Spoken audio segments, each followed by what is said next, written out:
नमस्ते। मैं आज आपको अनुलोम विलोम करने का सही तरीका और उसके फ़ायदे बताना चाहती हूँ।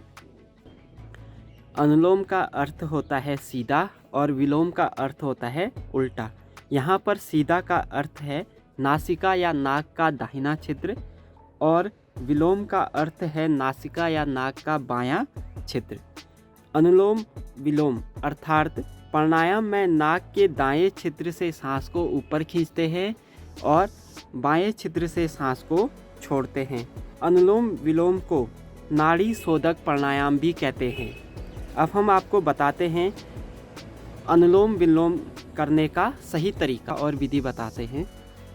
जैसे अभी मैं जिस पोजीशन में मैं बैठी हूँ उसको बोलते हैं सुखासन। जिसके मतलब पैरों में कोई तकलीफ ना हो वो सुखासन में आके बैठ सकता है और पद्मासन लगा के भी बैठ सकता है, वज्रासन में भी आके बैठ सकता है। जिसके पैरों में प्रॉब्लम है वो चेयर में बैठ के पैर नीचे करके या बेड में बैठ के पैर नीचे करके भी बैठ के आराम से कर सकता है। लेट के नहीं करना है इसको बिल्कुल भी।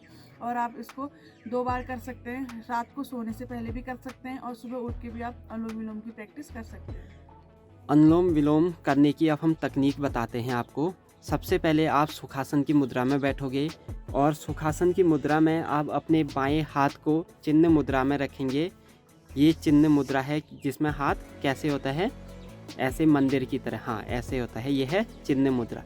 अब आप दाहिने हाथ के आप इंडेक्स फिंगर, ये वाली, हाँ इंडेक्स फिंगर को आप अंगूठे से दबाओगे और ये वाली फिंगर है बीच वाली के बगल वाली, इससे आप अपने नासिका के एक छिद्र को दबाओगे और दूसरे छिद्र को आप बंद करोगे अपने अंगूठे से।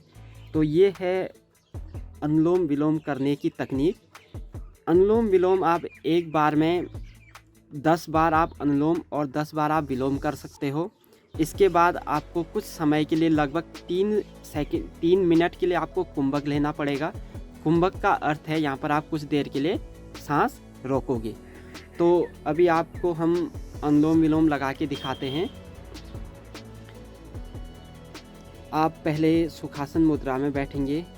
सुखासन मुद्रा में बैठ के अपने बाएं हाथ से आप चिन्ह लगाएंगे और दाएं हाथ के इंडेक्स फिंगर को आप अपने अंगूठे के अंदर दबाएंगे और अंगूठे से नासिका के एक छिद्र को बंद करेंगे और मिडिल फिंगर के बगल वाले फिंगर से आप अपने नासिका के दूसरे छिद्र पर रखेंगे और आप धीरे धीरे नासिका के बाएं छिद्र से सांस को अंदर भरेंगे और दाहिने छिद्र से सांस को बाहर की ओर छोड़ेंगे।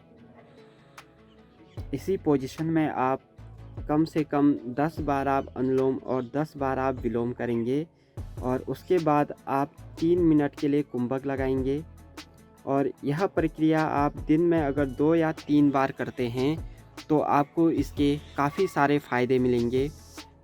इसके जो लाभ होते हैं, फेफड़े शक्तिशाली होते हैं, सर्दी जुकाम दमा की शिकायत में काफ़ी लाभदायक है, हृदय बलवान होता है, गठिया के लिए ये फ़ायदेमंद है, मांसपेशियों की प्रणाली में सुधार करता है, पाचन तंत्र दुरुस्त होता है, तनाव और चिंता दूर होती है, पूरे शरीर में शुद्ध ऑक्सीजन की आपूर्ति करता है। अब किन व्यक्तियों को या अनुलोम विलोम लगाते समय आपको क्या सावधानियां बरतनी चाहिए? कमज़ोर और एनीमिया से पीड़ित रोगी प्राणायाम के दौरान सांस भरने और सांस निकालने रेचक की गिनती को क्रमशः 4-4 ही रखें। ये जिनको एनीमिया रोग है उनके लिए कि वो 4-4 ही कुंभक लगाएं। स्वस्थ रोगी धीरे धीरे यथाशक्ति पूरक और रेचक की संख्या बढ़ा सकते हैं। कुछ लोग वे बहुत तेज़ी से और जल्दी जल्दी सांस भरते हैं और निकालते हैं। इसे वातावरण में व्याप्त धूल कण जीवाणु वायरस सांस नली में पहुंचकर अनेक प्रकार के संक्रमण रोग पैदा कर सकते हैं।